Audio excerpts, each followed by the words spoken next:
Halo, Sobat Nusantara. Selamat datang di podcast Bangga Jadi Indonesia. Tempat kita ngobrol santai tapi bermakna. Tempat kita menunjukkan cinta, kebanggaan, dan keindahan kita sebagai warga negara Indonesia. Tapi seringkali kita lupa bahwa kita tumbuh dan besar di negara yang amat kaya, di mana memiliki ribuan pulau, suku bangsa, dan adat istiadat serta budaya yang sangat melimpah. Tapi hari ini kita mau mengingat kembali bagaimana rasa kebanggaan kita terhadap negara Indonesia. Untuk itu, saya tidak sendirian. Di sini saya ditemani oleh empat narasumber yang pintar-pintar dan keren-keren yang akan berbagi pengalaman mereka tentang kebanggaan mereka terhadap Indonesia. Stay tune! Oke, langsung saja saya perkenalkan narasumber yang pertama, yaitu John Richard Edwai, jabatan sebagai Polisi Kehutanan Ahli pertama di Balai Penegakan Hukum Kehutanan Wilayah Maluku dan Papua, Seksi Wilayah 3. Halo Bang John. Halo semua, senang sekali bisa diberikan kesempatan untuk berbagi pandangan tentang wawasan kebangsaan dan juga cinta tanah air pada kesempatan kali ini. Oke, narasumber kedua kita yaitu Adrisa Lolopayung, jabatan sebagai pengendali ekosistem hutan ahli pertama di Balai Taman Nasional Lawrence, Seksi Pengelolaan Taman Nasional Wilayah 1. Halo Bang Adrisal. Halo, terima kasih. Salam kenal. Oke, dan narasumber terakhir kita bernama Yohanes Willy Fredrik S. Jabatan sebagai Polisi Kehutanan Ahli pertama di Balai Besar Konservasi Sumber Daya Alam Papua Barat Daya, bidang konservasi sumber daya alam wilayah 2. Halo Bang Yohanes. Halo teman-teman, terima kasih sudah diundang podcast ini.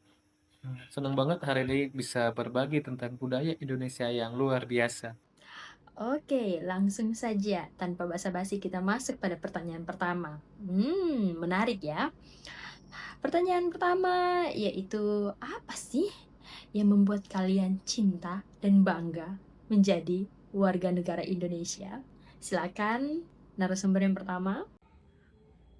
Salah satu hal yang membuat saya bangga menjadi warga negara Indonesia yaitu karena kekayaan kebudayaan yang dimiliki oleh bangsa Indonesia sendiri. Dari Sabang sampai Merauke, setiap daerah tentunya memiliki keanekaragaman kebudayaan yang sangat unik dan sangat beragam sekali, seperti bahasa daerah yang digunakan dalam kehidupan sehari-hari, seni musik ataupun seni tarian-tarian tradisional, dan juga adat istiadat yang sering ditampilkan dalam ajang-ajang atau momen-momen tertentu. Menurut saya ini adalah sebuah hal yang unik karena keberagaman ini dapat dijadikan sebagai suatu pedoman ataupun jembatan untuk memperkuat dan memperkokoh persatuan dan kesatuan bangsa dan masyarakat Indonesia sendiri. Oke, jawaban yang sangat menarik ya Bang John. Ya, terima kasih. Kami berlanjut kepada narasumber kita yaitu Bang Adrisal. Kami persilakan. Oke, terima kasih atas kesempatannya bercerita tentang kebanggaan saya terhadap negeri kita yang tercinta ini. Indonesia sungguh sangat banyak sekali ya. Namun ada beberapa pengalaman saya yang bisa saya ceritakan mengenai budaya dan adat yang ada di Indonesia sendiri. Contohnya saya dari suku Toraja, di mana budaya Toraja berasal dari Sulawesi Selatan yang terkenal dengan tradisi adat yang kaya dan unik. Salah satu yang paling menonjol adalah upacara pemakaman biasa disebut Rambu Solo yang menunjukkan penghormatan mendalam terhadap leluhur. Kemudian mengenai rumah adatnya biasa disebut tongkonan yang menggambarkan budaya Toraja dengan atap melengkung yang menyerupai perahu dan dihiasi dengan ukiran yang bermakna. Kemudian ada juga tempat wisata di Toraja, salah satunya adalah Lemo, situs pemakaman terkenal dengan liang liat berukir dan patung tahu-tahu yang menyerupai almarhum. Saya juga ada beberapa pengalaman di Papua, contohnya di Merauke dan di Wamena. Kebetulan saya berdomisili di Papua sekarang, Jadi paling tidak saya bisa menceritakan tentang budaya dan adat yang ada di Papua itu sendiri. Contohnya di Merauke, saya sudah berkunjung ke kilometer 0 Merauke, merupakan titik zero yang menjadi simbol perbatasan antara Papua Nugini dan Indonesia. Di sini kita merasakan kebinekaan dan persatuan yang kaya. Di Merauke juga kita bisa menemukan rumah sarang semut yang dibangun dari tumbuhan tinggi yang menyerupai sarang semut. Struktur ini bisa mencapai ketinggian hingga 2 meter dan memiliki bentuk yang khas dengan rongga di dalamnya. Kemudian pengalaman saya di Wamena, Festival Budaya Lembah Balim. Saya sudah berkunjung dan ternyata ini merupakan perayaan tahunan yang diadakan di Lembah Balim, Papua, Wamena. Biasanya berlangsung pada bulan Agustus memang. Acara ini merayakan kekayaan budaya suku-suku asli Papua. Salah satu daya tarik utama adalah pertunjukan perang tradisional yang menggambarkan sejarah dan kebanggaan masyarakat lokal tentang adat istiadat dan kehidupan masyarakat Papua, serta memperkuat rasa persatuan antara suku dalam keragaman budaya. Jadi yang mau saya katakan adalah dimanapun kita berada, paling tidak kita mengetahui tentang budaya adat di mana kita tinggal. Terima kasih dari saya, sekian. Oke, terima kasih untuk jawabannya Bang Adrisal. Sangat menarik juga ya. Kita beralih kepada narasumber terakhir kita, yaitu Bang Jo. Silakan Bang Jo, waktu dan tempat kami persilakan. Baik, kalau saya pribadi yang membuat saya bangga menjadi orang Indonesia, salah satunya adalah tentang kebudayaan dan adatnya. Di mana background saya adalah dari keluarga seorang penari, jadi dari kecil saya terbiasa mengikuti acara adat. Dan teman-teman, Indonesia itu punya ribuan tarian adatnya dan setiap gerakannya memiliki makna yang mendalam. Itu yang membuat saya cinta dan kagum terhadap Indonesia. Oke, langsung saja pada pertanyaannya. Tempat atau budaya yang paling berkesan dan ingin dikunjungi oleh para narasumber kita. Secara spesifik, mungkin bisa memilih satu destinasi budaya dan adat istiadat yang saudara ingin kunjungi atau saudara rasa penasaran dengan tempat tersebut. Apa dan kenapa? Waktu dan tempat saya persilakan. Salah satu destinasi wisata yang paling ingin saya kunjungi adalah kota Wamena di Papua Pegunungan. Kenapa?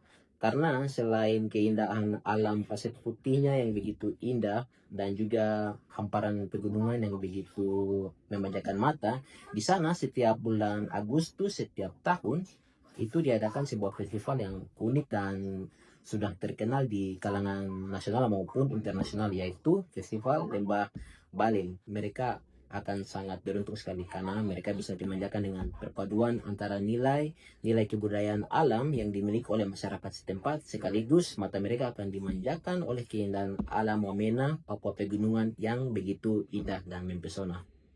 Oke, kalau dari saya, jika disuruh memilih satu destinasi budaya yang ada di Indonesia yang membuat saya penasaran, di gunung-gunung kan mungkin saya sudah pergi ya.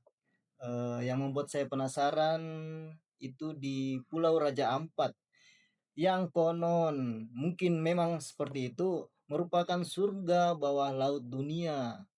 Airnya yang sebening kaca, formasi pulau kars yang menawan, dan kekayaan biota laut yang luar biasa. Sungguh sangat membuat saya penasaran sekali, apalagi ditambah dengan 500 jenis terumbu karang dan ribuan spesies ikan yang hidup. Ya, kalau tidak menyelam, minimal saya berlayar atau naik boot di antara pulau-pulau kecilnya, itu sudah cukup bikin saya takjub. Terima kasih. Kalau saya pribadi, teman-teman, saya ingin sekali traveling ke Sumba yang ada di Nusa Tenggara Timur. Nah, karena saya penasaran dan tertarik dengan adat dan tradisi mereka, yaitu tradisi Pasola dan cara mereka memaknai kehidupan melalui ritual adatnya. Selain itu, saya juga penasaran dengan kain tenun yang terkenal sangat indah. Luar biasa ya. untuk cerita hari ini. Sobat Nusantara, dari obrolan hari ini kita belajar bahwa rasa cinta, rasa bangga terhadap Indonesia bukan hanya dari kita lahir di sini, tetapi karena setiap sudut negeri ini memiliki cerita dan makna yang harus kita jaga. Bukan hanya itu, tetapi dari mengenal budaya kita sendiri, menjaga alam sekitar, atau bahkan hanya sekedar menghargai keberagaman di lingkungan tempat tinggal kita. Karena itulah cinta tanah air kita tumbuh, bukan hanya karena diucapkan, tetapi diwujudkan dalam bentuk tindakan. Terima kasih untuk narasumber kita di hari ini, Bang John, Bang Adrisal, dan Bang Jo. Terima kasih untuk cerita yang sangat inspiratif, yang sangat-sangat menunjukkan bahwa kebanggaan kita terhadap negara Indonesia tercinta ini. Oke, saya Ferlin Prilioyana, moderator di podcast kali ini. Pamit undur diri, sampai jumpa di lain waktu. Salam lestari.